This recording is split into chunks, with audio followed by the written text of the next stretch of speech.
Good day mga idol. Isa nga pong 2-on-2 trade ang posibleng mangyari anytime. Magnolia at ang Meralco Balls.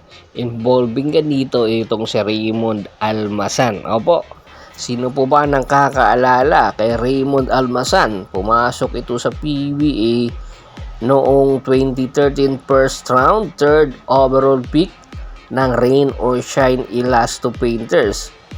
Matapos po ang kanyang performance noong 2013 hanggang 2019 sa Rain or Shine Elasto Painters, 6 na taon po itong naglaro dito. Two-time PBA champion po itong si Raymond Almasan noong 2016 at noong 2024. Noong 2016 Commissioner's Cup sa Rain or Shine Elasto Painters at noong 2024 Philippine Cup naman po sa Meralco Balls. 3-time PBA All-Star noong 2017, 2018 at noong 2023. PBA Greats versus Stalwarts Game MVP noong 2016. PBA 3-point Shootout Big Man Edition Champion 2024. PBA All-Rookie Team 2013. NCAA Philippines MVP noong 2013.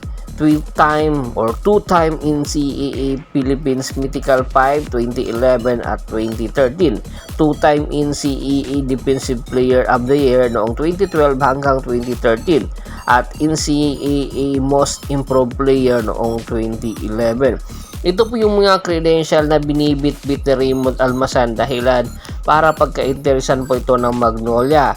Dahil nga po sa limited minutes na nilalaro nito sa Meralco Balls, nanghihinayang po ang karamihan dahil alam naman po natin na anong kayang gawin nitong si Raymond Almasan para kunin ito sa first round ng Rain or Shine Elasto Painters.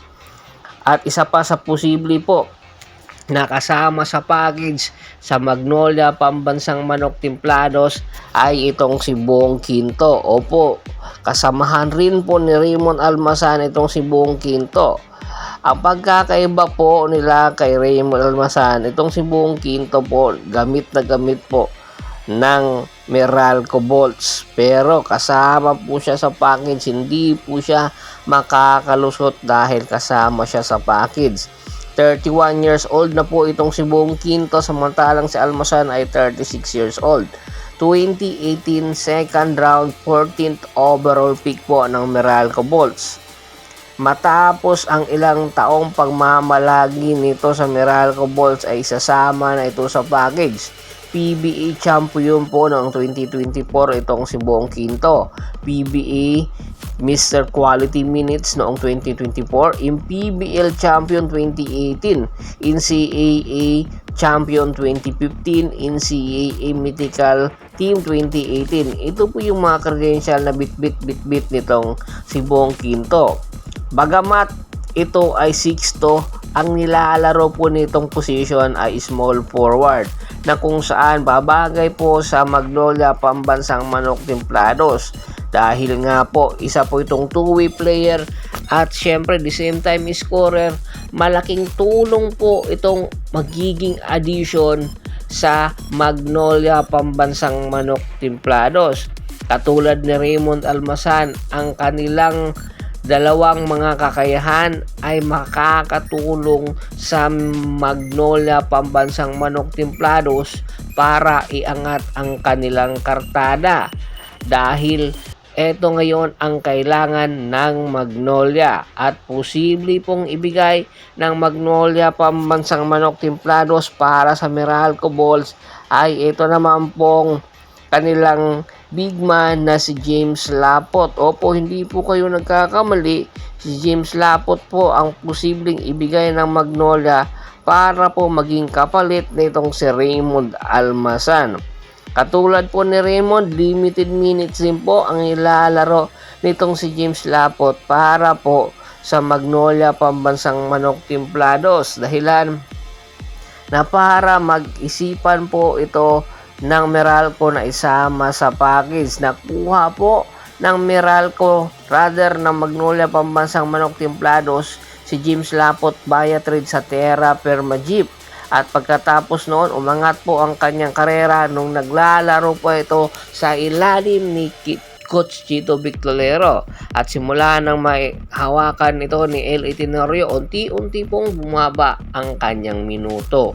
Dahilan para etong Magnolia Pambansang Manok Timplados na isama ito sa package at makakatulong po itong si James Lapot sa Meralco Bolts dahil sa kakulangan sa big man.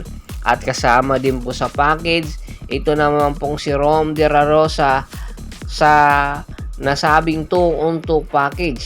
Malaking tulong itong si Rom De La Rosa sa lineup ng Meralco Bolts dahil two-way player po ito at po pwede po ito maging defender at makakatulong po ito para sa kanilang lineup. At syempre dahil nga two-way player ito yung pupuno sa pagkawala ng papel nitong si Buong Quinto.